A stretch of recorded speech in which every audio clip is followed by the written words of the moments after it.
detallitos, pero llevan una valoración completa. De la valoración general, importante en endocrino es la talla del niño.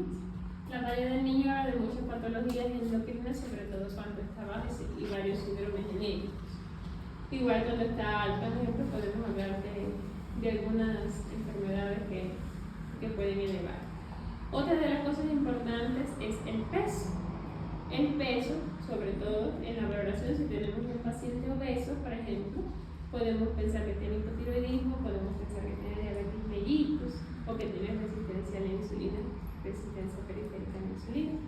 Cuando tenemos un paciente bajo de peso desnutrido, podemos pensar un ejemplo que es menos común bajo de peso o desnutrido, es más frecuente en los trastornos endocrinos o que los pacientes aumenten mucho de peso, pero en el caso de bajo peso desnutrido podemos pensar en el hipertiroidismo. Otra de las cosas importantes que tienen que tener en cuenta es la temperatura. Normalmente la temperatura de los pacientes se puede modificar y con tendencia a la hipotermia tenemos el coma mixedematoso y tenemos también el hipotiroidismo. Son pacientes con tendencia a la hipotermia. Otra de las cosas fundamentales que tienen que hacer en sentido general es tomar el pulso de los pacientes. Un pulso con tendencia a la bradicardia nos habla de trastornos como el hipotiroidismo y un pulso con tendencia a la taquicardia o a trastornos del ritmo nos puede hablar a favor entonces del hipertiroidismo. La tensión arterial es otra cosa que tenemos que medir. La tensión arterial, cuando están los pacientes hipotensos, puede ser característico del hipotiroidismo y cuando están hipertensos puede ser característico del hipertiroidismo. Recuerden siempre que los pacientes con trastornos del tiroides pueden tener intolerancia al frío, intolerancia al calor, en dependencia casi siempre el intolerancia al frío y el intolerancia al calor. Otra de las cosas que tienen que ver al paciente es su fisionomía. Un ejemplo, si tenemos a un paciente que se le ve a una mujer, por ejemplo, que tiene mucha pérdida del cabello, así como calvicie tipo el hombre, hay que ver si tiene una androgenización, que son cosas que tienen que tener en cuenta: androgenización, virilización. Un ejemplo, si tenemos mujeres con muchos vellos en áreas también que hay que tener en cuenta, en áreas del bigote, en áreas de la barba, son personas que pueden ir con tendencia a la androgenización. Otra de las cosas fundamentales que tienen que observar en estos pacientes es, un ejemplo, en el caso del tórax, las mamilas. Las mamilas son importantes porque podemos tener galactorrea y hay que descartar cuando tenemos un paciente con galactorrea que tenga un adenoma de hipófisis. Entonces eso sería otra cosa a tener en cuenta. En la observación, sobre todo de la parte neurológica, los pacientes con trastornos endocrino-metabólicos hacen mucha alteración de los reflejos, se afectan. Por ejemplo, si tengo un paciente con una diabetes mellitus, puede hacerme una neuropatía periférica y los reflejos, sobre todo los plantares, estarían alterados. Si yo tengo un paciente, por ejemplo, con hipotiroidismo, tiene tendencia a una disminución en los reflejos cuando se lo exploro. Si tengo uno con hipertiroidismo, tiene tendencia a un aumento de los reflejos.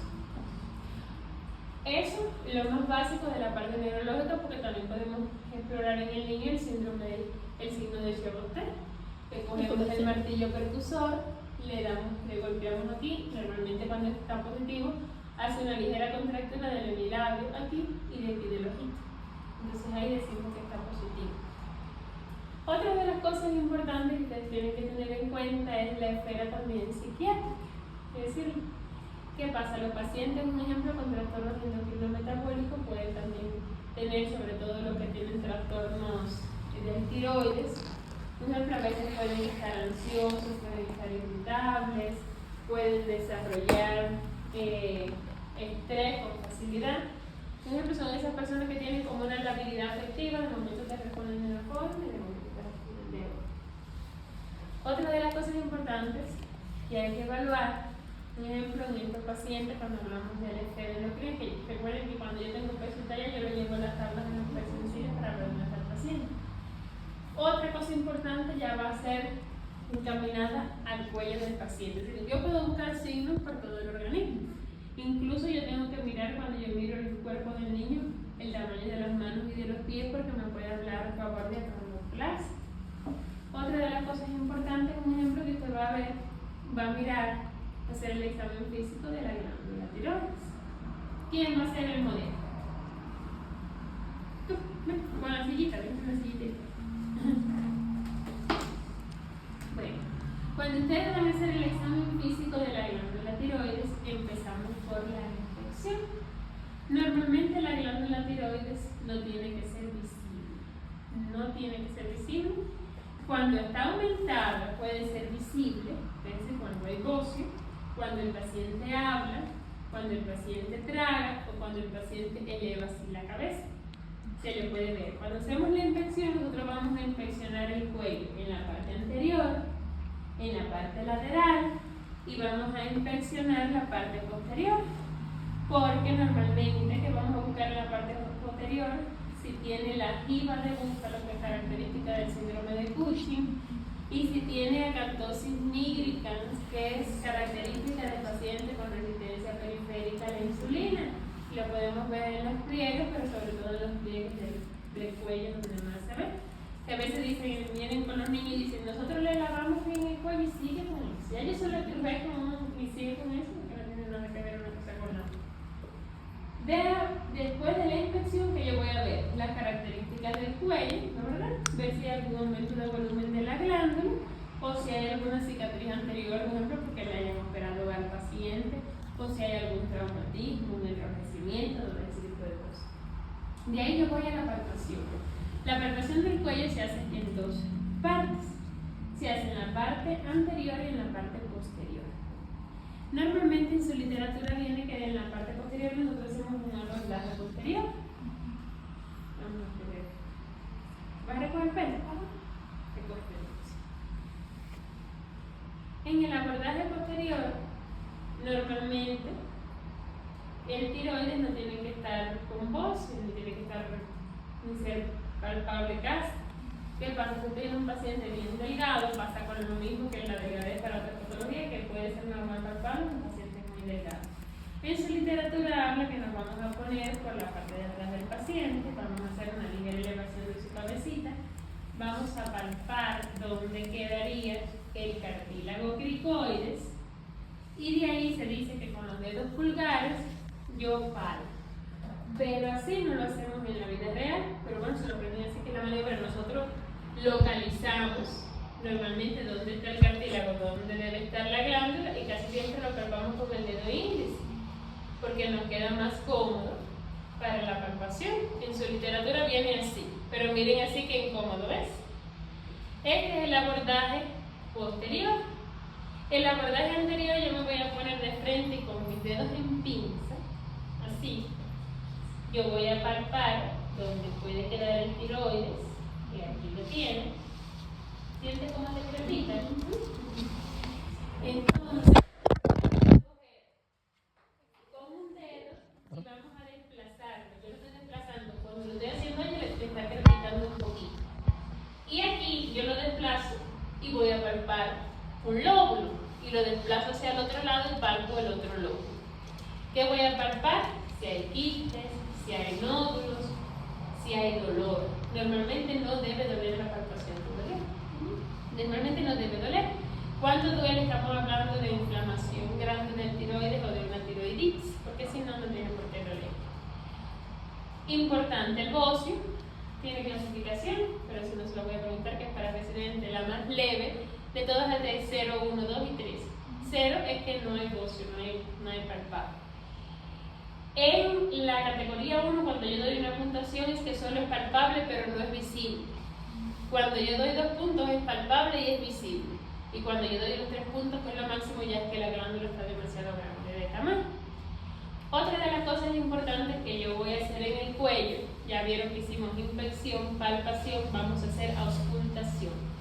La auscultación tiene especial importancia, por ejemplo, cuando yo sospecho en que el paciente tiene un bocio muy grande que le está dando compromiso vascular, está comprimiendo las estructuras vasculares. Puede haber dos cosas, puede haber frémito y puede haber la presencia de un soplo.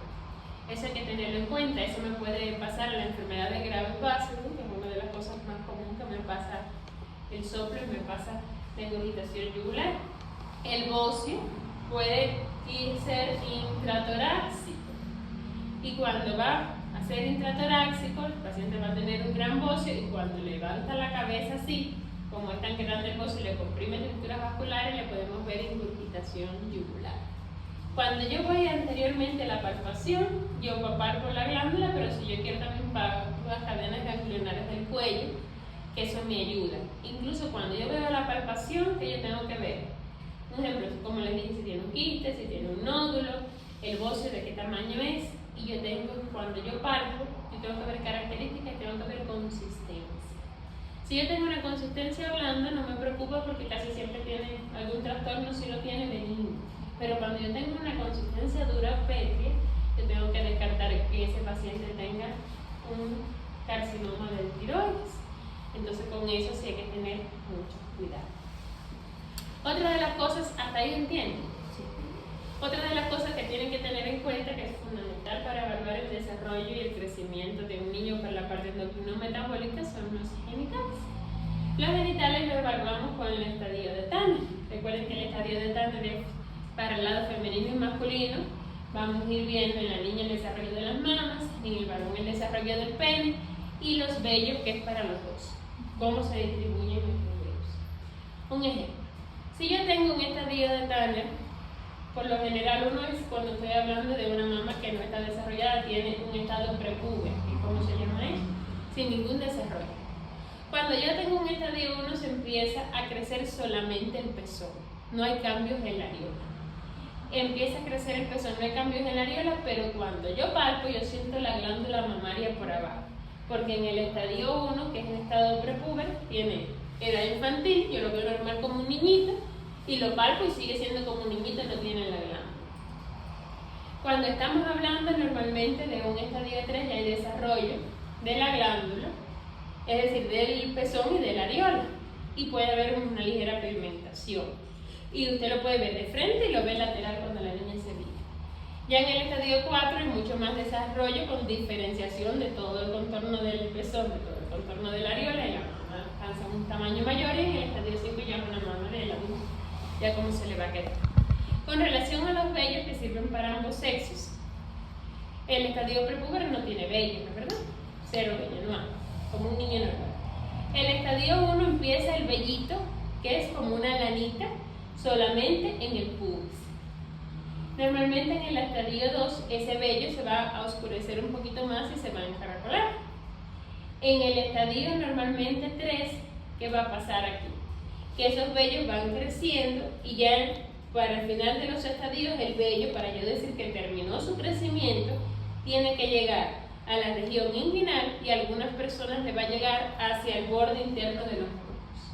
Ahí hay que buscar. Ya cuando yo veo que está en región inguinal, encaracolado, borde interno de los muslos, esa persona completó su desarrollo.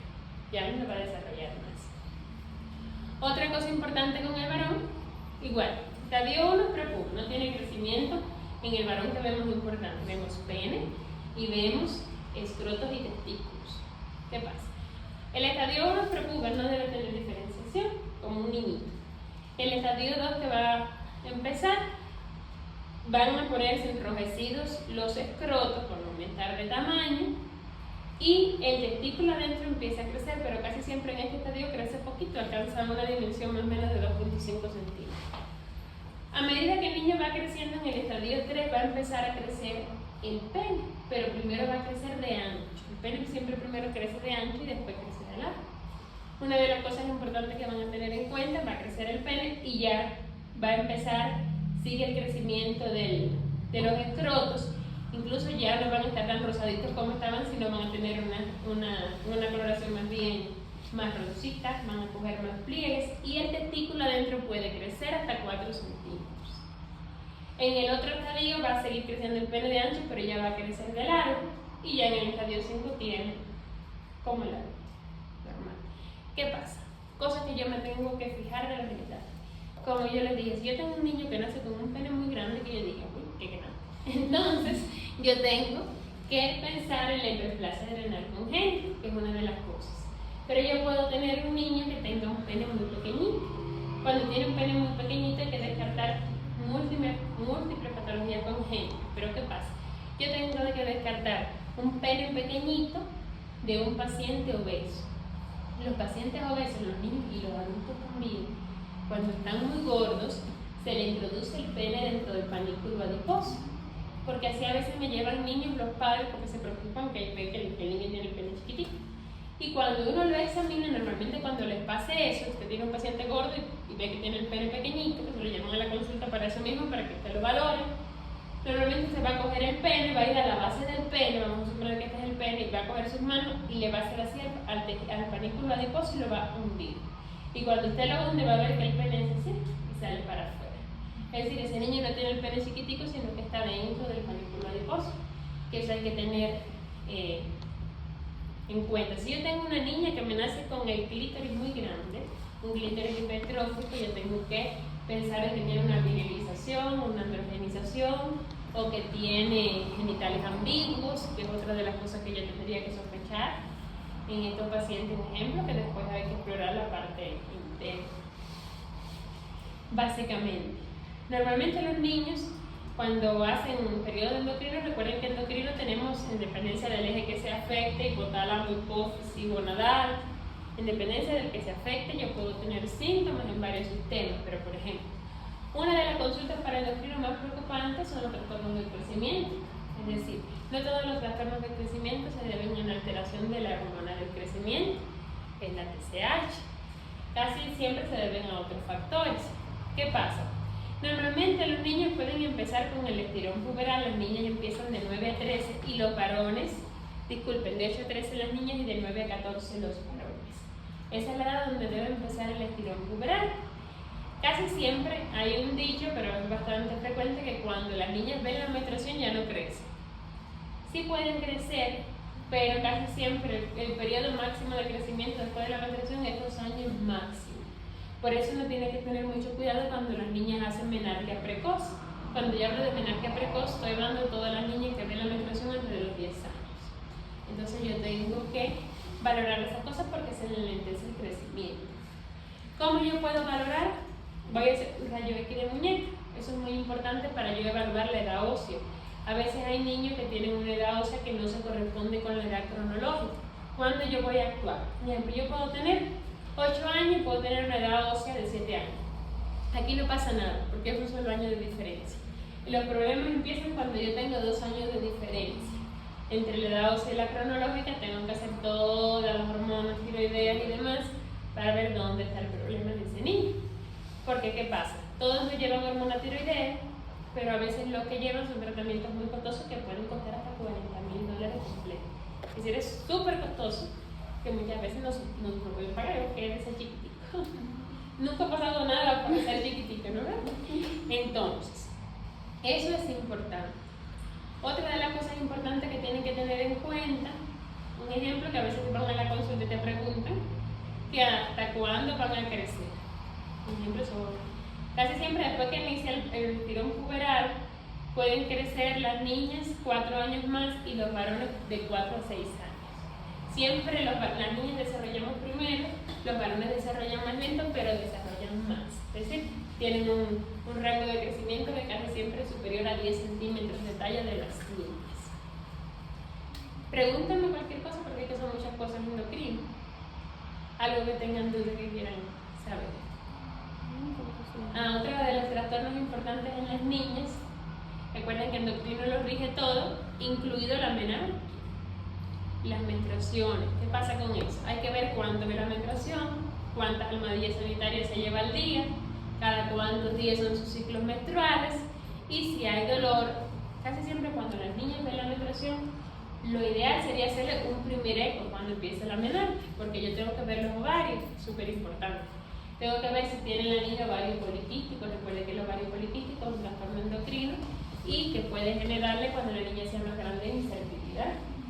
Y otra de las cosas, si tiene un triste que se le pueda torcer y demás, porque ya le pueden ir poniendo tratamiento hormonal en el caso del ovario poliquístico y pueden ayudarlo, por ejemplo, para cuando sea más grande que no tenga tanta infertilidad.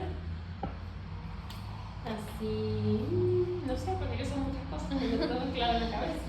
Si tienen alguna duda, algo que se hayan escuchado por ahí, para aclararse. A ver, para el examen normalmente, que le toca